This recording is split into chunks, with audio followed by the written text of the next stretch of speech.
একবার এক গ্রামে একজন গরিব মানুষ থাকতেন, নাম তার সালেহ। খুব বেশি সম্পদ ছিল না, কিন্তু তার হৃদয় ছিল অত্যন্ত নরম ও পরহেজগার। প্রতিদিন তিনি মানুষকে সাহায্য করতেন, যাই হোক অল্প হলেও ভাগ করে দিতেন।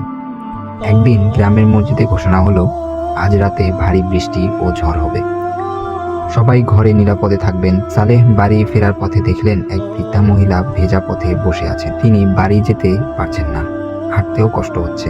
সালেহ নিজে ভেজা কাপড়ের কথা ভাবলেন, কাদামাটির কথা ভাবলেন, কিন্তু মুহূর্তেই মনে করলেন আল্লাহ কোনো ভালো কাজকে ছোট মনে করেন না।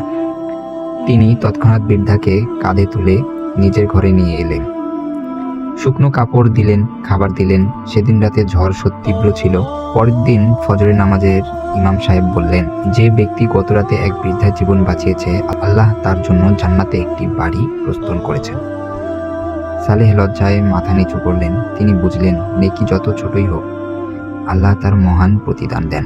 ঘটনাটি ভালো লাগলে অবশ্যই একটি লাইক করে দিবেন এবং কমেন্ট করে জানাবেন। এরকম আরও শিক্ষণীয় ঘটনা পেতে আমাদের চ্যানেলটিকে সাবস্ক্রাইব করে পাশে থাকুন।